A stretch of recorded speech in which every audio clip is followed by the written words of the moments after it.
Hi dear students, I hope you are all excited about your AIIMS exam. I hope you had a great exam. I hope you had a great outing and you gave the exam to the best of your abilities. And I hope you really enjoyed the AIIMS exam. Now, once the exam is done, the most important curiosity that we all have is that how was the exam, and all the people who will be appearing for the November AIIMS are all excited to know about how the June AIIMS exam was, and anything new, any surprise in the exam. So what I'll do is, on the basis of the recall that we had, and the interaction that I had with the students in the last entire day and night also put together, I'll give you analysis that what I believe the paper was all about and what I believe would be the ideal attempting ratio in this paper. And I'll also give you the insight into how this exam would affect the future exams.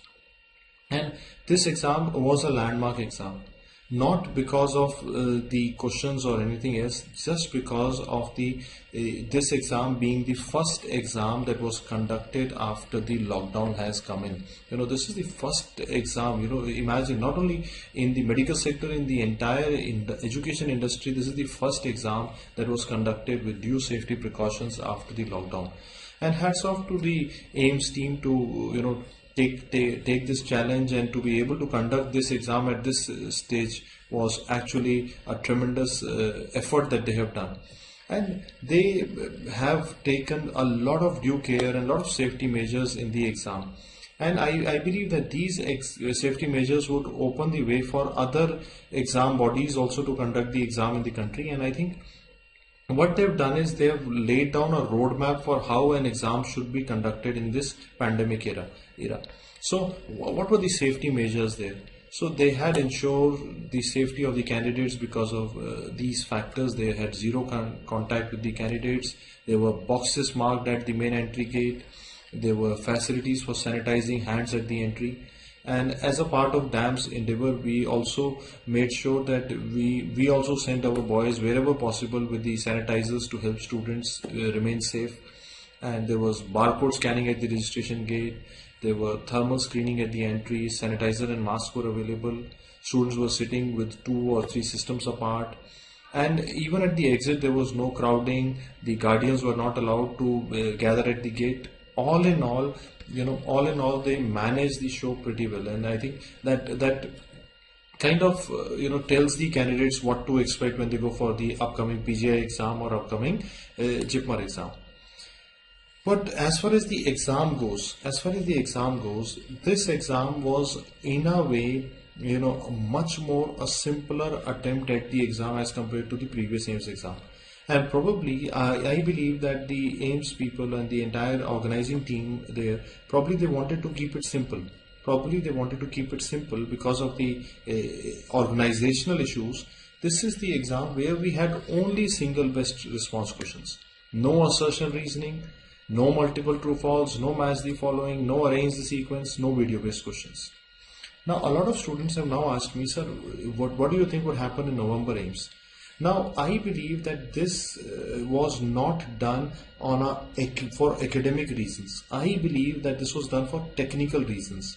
This is what my belief here is, that all this was supposed to happen. This was there in the prospectus, but a few days before the exam, they changed the scheme into the only single best response. I believe it is only to make things and on the technical side, on the conduction side, more simpler.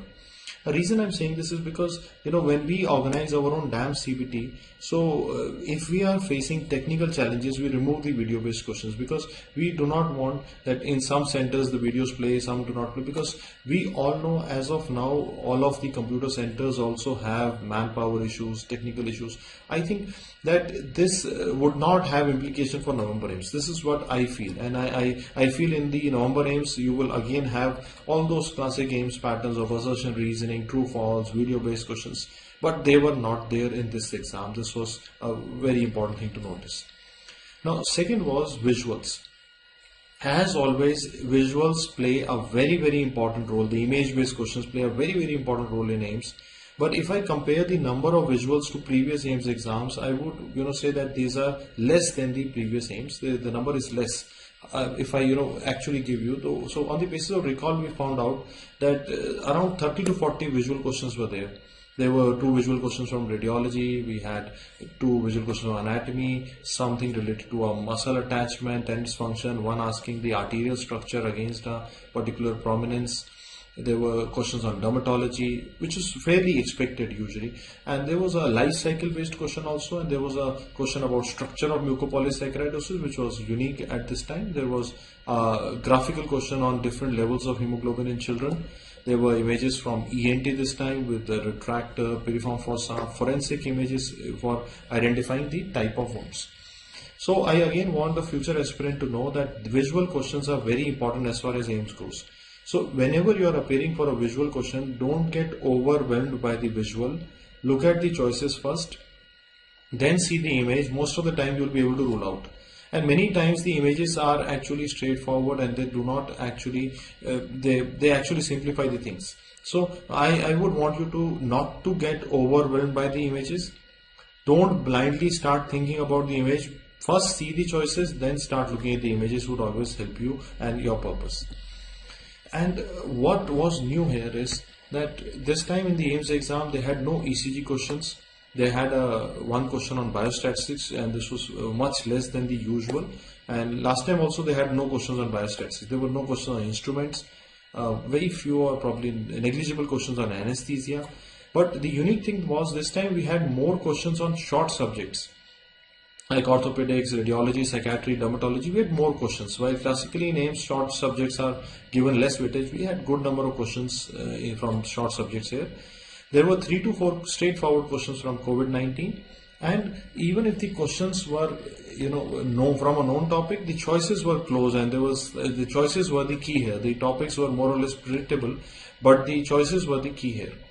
Now regarding the COVID 3-4 questions here, I want you to know a lot of students are worried about what will happen in the future exams. So I want you to know this pandemic and this viral infection is, the knowledge about this is still developing. So I don't think they will ask you anything controversial about COVID in the future exam also, because if you can see right now, even today, some persons say this is the drug which is working, some people say this is not working, hydroxychloroquine working, not working on it. So I think we are not in that stage where the detail of this virus would come in the MCQ exam, but straightforward things will be asked. So whatever the straightforward things that you actually need to know as a physician will be asked. And I think I'm so happy to say that most of this was covered by the updates in the teachers in the DAMS club and the YouTube itself. And if I analyze it more deeply, so we have if I look at the first prof subjects, the basic sciences, we have less number of questions from basic sciences in this exam. And in the basic sciences part, the one-liner or short stem questions were more there. When we go to second prof subjects of paraclinical, now they have converted paraclinical into clinical oriented paraclinicals, where we had questions on infectious diseases like hepatitis B, HIV, tetanus. Instead of classic microbiology, they have asked more of infectious disease. And the unique thing was, they had integrated questions where you had a pathology description of multiple myeloma with a treatment that is like Path or Pharma integrated. There were clinical questions on forensic with 2-3 questions from doctrines, 2 questions from snake bites. In PSM, we had updated questions about programs, medicine, surgery, obs-gynae. These 3 big clinical subjects contributed to a lot of questions, and I believe that DAMS notes and concept building in these subjects actually was the key here. And another thing to notice here is algorithmic approach. That more you think about clinics in an algorithmic approach, better you will perform in the AIIMS exam. And in the basic sciences, physiology and microbiology had more weightage. Emergency and trauma continue to be important. Now, what I want you to highlight here is 3 themes which are consistently asked in AIIMS. One is, if you notice, integrated microbiology with medicine, pharmacology with pathology, integrated questions. And second is clinical predominance. Now, this is a change that we have been noticing, and I think in this exam it was more evident that classically in AIIMS they were going more basic sciences predominant. Now they have shifted to clinical predominance. And I think all this is happening even in the NEET exam. The clinical questions were having more clinical vignettes and more of clinical predominance was there even in the NEET PG 2020. I think this is all idea into how things would shape up once the next comes up. So we know that now, that it is all going to be applied aspects of the basic sciences. And so they're no longer interested in the mundane things. They want more about the applied clinical relevance of basic sciences, not the factual things. And emergency trauma are very, very important for AIIMS exam, and they were still in this exam also. So if I divide them into specialties, you can see that the predominant questions were from clinical subjects, then paraclinical, and basic sciences were the least in this exam, which is very unique if you notice, if you compare it to our previous AIIMS exam and you see how it flows. And a lot of people have asked about time management, because last year's AIIMS exam that people appeared in November was more about common sense, but it was lengthier. The reason it was lengthier was because you had multiple patterns of questions. Here this time, most of the children that I interviewed and I asked, and we did the survey, and found not many found there was no issue with the time management for most of the candidates. Many people, when I asked them when they finished with a 15 to 25 minutes margin, and length of the questions was manageable. There were no questions which were, there were almost, very few questions which were long in stem. Most of the questions were short stem questions, and I think that made the time management fairly easy. Single best response questions, no match the following, no arrange the sequence, no assertion reasoning, no time consuming video questions. So time management in this AIIMS exam was not an issue. But keep it in mind that, when I talk about this here, keep it in mind this may change in the next exam, because I think this year, because AIIMS was conducting a landmark exam this time, it is like the first exam to happen after the lockdown in such a big proportion. So I think they wanted to keep it simple rather than to create a lot of complexity. They've actually kept it simple, and I think in November again all those things would become more and more relevant again. So if you look at the distribution of the length of the questions, short stem questions were the predominant questions. Then there were 20% questions were visuals, and 15% questions were long stem questions. So predominant, it was short stem questions were the predominant theme of the paper, and that is where the time management also comes in. There was a fair proportion of repeats in the paper, and repeat themes were there in the paper, and I believe that this paper, when I talk to students, most of the students had attempted between 160 to 200. There were students who have attempted even 200 questions, students who had done up to 160, 150 also. And a lot of students have asked me what would be the ideal attempting ratio in this exam. I believe, the top 50 candidates would have attempted 190 plus here. I believe that, because I believe that this paper had very little surprises to throw. So aggression was the key, and avoiding silly mistakes was the key in this exam. If you do silly mistakes on such a single best response paper, it would be detrimental to you, and aggression in the paper would pay you back here, I believe. Now when I say aggression, I don't mean foolhardiness. Aggression, when I say aggression, I mean that if you're able to rule out two choices, are you able to guess out the answer in the remaining two choices is the key here, because the topics were fairly predictable. So the choices were the key here, and many of the questions, the choices were confusing, tricky, and sometimes you had some extra information in the question which was all confusing you. So I believe that would be one of the most important factors to consider in this exam. Now, a lot of students have asked me about what resources. So when we interviewed the student, so a lot of students believed that the class notes were the key, and many students were happy with the image-based workbooks that we have done, especially in radiology. They were very happy to get the straight same images from the workbook into the exam. And most students were happy with the AIIMS capsule. AIIMS capsule was once again, and this is third year in row where AIIMS capsule has been rated as the topmost resource for revising before the AIIMS exam. And DVT review that we posted last year still continues to yield image-based questions in the exam. And for most student, images were primarily from the AIIMS capsule and the DVT.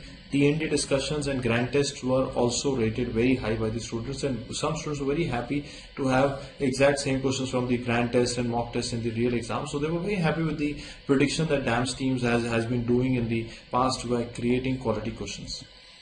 And if I show you the rating that the students have given to the various resources, so the topmost resource for revision was AIIMS capsule, and the voting was 100% for AIIMS capsule. And DVT was, and the workbooks were rated very high for visuals. Grand tests were very high for test practice. Class notes and T&D discussions for students who were attending these courses, they rated them very high in their quality of their resources and the predictability in the exam and the strike rate. Now, a lot of students actually sent us messages on social media, sharing clips of the images where they could correlate that question with a class notes or a image book or some satellite based class notes. So students were very happy with the updates and satellite classes, and all that created a trust or a faith in the students for upcoming exam about what resources to utilize.